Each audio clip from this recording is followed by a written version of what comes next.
제 이름은 은승표입니다.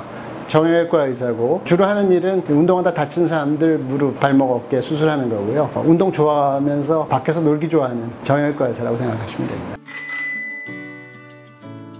기회가 됐던 거는 2018년도에 열렸던 평창 동계올림픽입니다. 동계올림픽 때 스키장에서 의무 지원을 했던 의사들 그룹이 형성이 됐는데 그 의사들이 다 아웃도어 스포츠를 좋아하는 그런 의사들이어서 자연스럽게 그 후에도 같이 모여서 스키 타고 놀자 그러던 것이 비시즌에는 뭐하고 노냐? 자전거가 최고다. 그래서 자전거를 같이 타게 됐고 그게 너무 좋은 그런 스포츠로서의 유대관계가 형성이 돼서 지금까지도 계속 같이 자전거를 타고 있습니다.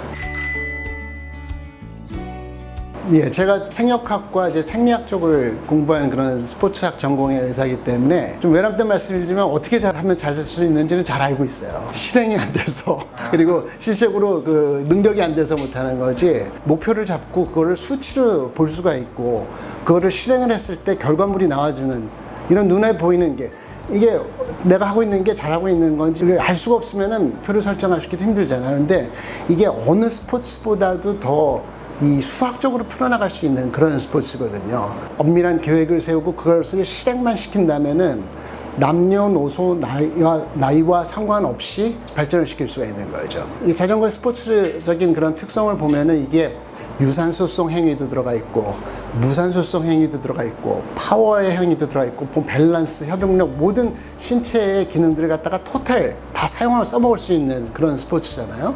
물론 달리기나 등산은 여전히 저도 즐기고 좋은 스포츠지만은 조금 다른 부분들이 있어요. 뭐냐면은 이런 우리가 그 어필해서 숨 꼴딱 넘어가는 행위 그거를 짧게 반복하는 거를 이제 인터벌 트레이닝이라고 하지 않습니까? 근데 달리기로 인터벌 트레이닝을 혼자 하려면은 이거는 정말 힘든 거죠. 숨이 꼴딱 넘어가면은 그 전에 너무 힘들어서 중단을 하게 되는데 이 자전거가 그 기계에 올라가 있는 거잖아요. 숨이 넘어가지는 않거든요. 그렇기 때문에 어디 한계까지 밀어붙일 수 있는 그런 특색이 있는 것 같아요. 기계와 신체가 합쳐진 스포츠의 특징이죠. 그래서 저도 운동하면서 제 맥시멈 그 심박수가 얼마인지 이제 알았어요. 계산상으로 나오지 않는 정말 어디까지 올라가는지. 제가 처음에 남산 올라가다 죽기 직전까지 갔을 때 181까지 올라왔는데 자꾸 하니까는 185까지 올라가는데 내가 그걸 재본 적은 없거든요. 제가 의사지만은. 근데 이제 그 심박수가 내가 어디까지인지 알게 되고 우리가 그 가민이라는 내 심장을 앞에다 놓고 보면서 하는 거거든요. 이게 컴퓨터 사이클링 이게 무서운 거죠. 왜냐면 내가 느낌으로 뭐 알든 산행하다가 힘든 거 알지만은 이렇게 보면서 하지는 않잖아요. 하지만 이거는 잘하면은 내가 언제 죽는지도 진짜 알 수 있을 것 같은 그게 미치게 하는 거죠. 그리고 그거를 훈련 방식에다 조금 영리하게 연결을 시키면은 굉장히 선수 못지않는 그런 과학적인 훈련 방식을 끌어낼 수 있는 민간인도 끌 수 있는 게 이 자전거고 그게 미치게 만드는 것 같아요. 죽을 직전까지 가게 되지만은 죽지는 않는 이게 정말 큰 매력이죠. 저 자전거 타다가 무릎이 되게 많이 아팠었어요. 네. 자전거를 안 타시는 의사 선생님한테 가면 자전거를 타지 말라고 그러시거든요. 제가 이제 자전거 유튜브 이런 블로그들 잘 이렇게 많이 읽어보거든요. 근데 정말 위험한 방식들이 있어요. 이거를 이렇게 다양한 그런 신체 능력과 변수들이 존재하는 거에 대해서 단정짓고 넘어가는 그런 건 굉장히 위험한 발상이에요. 예를 들자면 우리 피팅 문제 맨날 나오잖아요. 어디서 갔다 했더니 이렇게 좋아졌는데 누구한테 갔더니 누가 이렇게 나느냐 막 이러고 의사들도 그런 경우가 있어요. 어떤 치료 방식을 갖다 제시했는데 다른 병원에 가봤더니 누가 그런 얘기래. 왜냐면 그게 어디서 나오냐면 어떤 현상이냐면은 너무 많은 변수들이 이렇게 존재하고 있는데 변수들을 갖다가 고려를 안 하고 결론을 그냥 쉽게 도달해버리는 무릎 문제만 하더라도 그래요. 자전거 타다 저도 처음에 무릎 아파갖고 장기인대들 고생했는데 아픈 이유들이 워낙 많거든요. 이게 인대 문제인지 연골 문제인지 장경인대 문제인지 아니면 내측인대 문제인지 어떻게 하냐 말이죠. 각각의 부위나 이런 거에 따라서 처방 방식이 다 다르고 그 다음에 해결해야 될 방식이 다른데 무릎 아프니까 안장 낮추세요 이 얘기를 해서는 절대로 안 된다는 거죠. 그래서 이런 식으로 접근해야 됩니다. 자전거와 같은 이런 운동행위 때 생기는 첫 번째 통증들은 보통 그렇게 심각한 정도로 시작을 안 하거든요. 보통은 누적돼서 어느 한계를 넘어갔을 때 그런 문제가 생기기 때문에 먼저 현장에서 피팅이라든지 뭐 자세를 바꾸는지 운동량 조절 아니면 몸을 더 강하게 만드는지 이런 식으로 접근을 하고 그래도 해결이 안 나면은 의사한테 가서 먼저 진단을 해서 뭐 검사를 해보든지 뭐 MRI를 찍어보든지 이렇게 해서 진단을 내리는 거죠. 그래서 만약에 어떤 수술적인 문제가 뭐 이런 심각한 후유증이 아니라면은 다시 돌아와서 피팅 문제라든지 이런 트레이닝 문제를 갖다 다시 진지하게 점검을 해보는 이런 프로세스를 거쳐야 돼요. 자전거 타다가 이렇게 뭐 종아리에 이제 쥐도 오고 네. 근육 경련도 생기고 그런 거는 하나 팁을 하나 드릴까요? 이게 크램프라고 그러는 근육 쥐가 많이 나잖아요. 근육에 이제 여러 가지 그 피로도가 쌓이면서 전해질도 부족해지면서 근육이 그냥 본의 아니게 막 수축이 되는 건데 우리가 그 근육의 부하를 덜어줘야 되거든요. 그러면 이렇게 한번 해보세요. 좀 침착하게 어느 근육이 지금 문제가 있는지 만질 수가 있어요. 사두근인지 아니면 뒤에 햄스트링 중에서도 이두근인지 아니면은 뭐 스루화근인지 그러면 잘 만져봐갖고 이 근육이다 그러면은 그 근육이 뼈에 가서 붙는 그런 주변을 좀 이렇게 꽉 눌러주세요.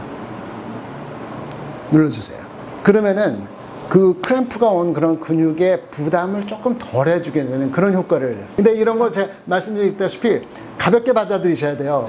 나중에 나 아닌데 왜 저 의사 뭐야 이런 욕하지 마시고 저기 경험과 그래도 이론적인 걸 그래도 남들보다 많이 경험한 사람들이니까 조언을 좀 드릴 수는 있을 것 같아요.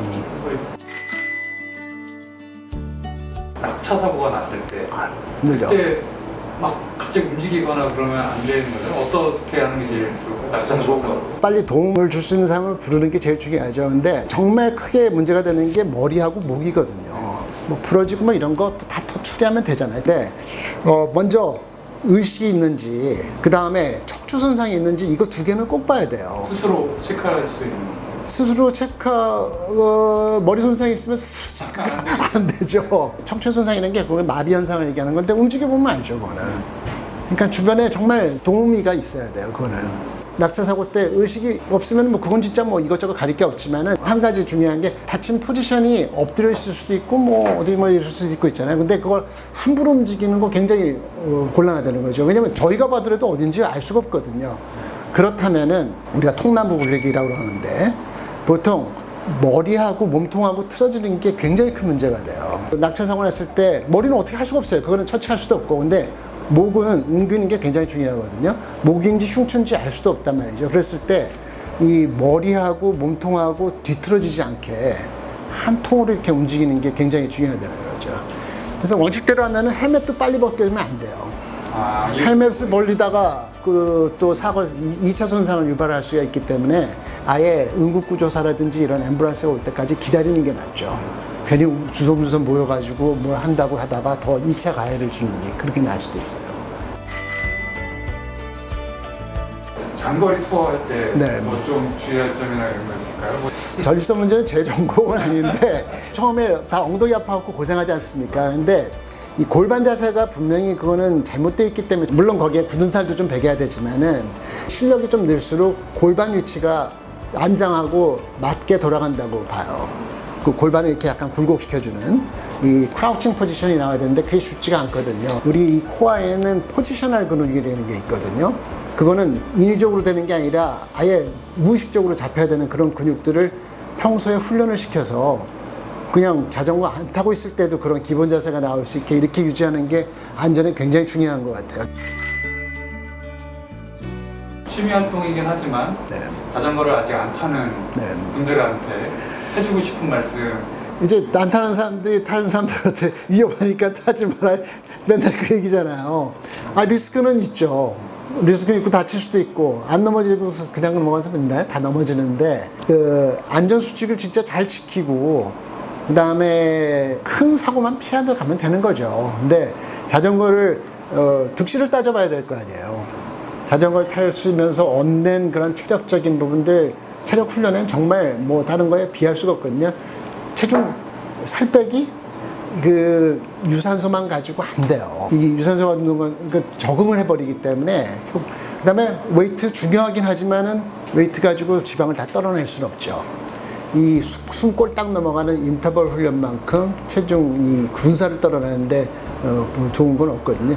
그러니까 그런 장점과 단점을 따져봤을 때 그 사고에 대한 리스크 이거는 이거를 때문에 이런 큰 장점을 포기한다는 거는 너무 아까운 거고 이 자전거를 타면서 뭐 다 타는 사람만 알겠지만은 이 먹고 즐기는 그다음에 그 풍경을 봤을 때 이런 야외 활동의 즐거움 이걸 어떻게 하겠어요. 뭐 무조건 타야 된다고 보는 거죠. 그리고 마지막 질문 드리는 게 있거든요. 이승표 원장님께 자전거란? 즐기는 스포츠 중에서 넘버 3였는데요.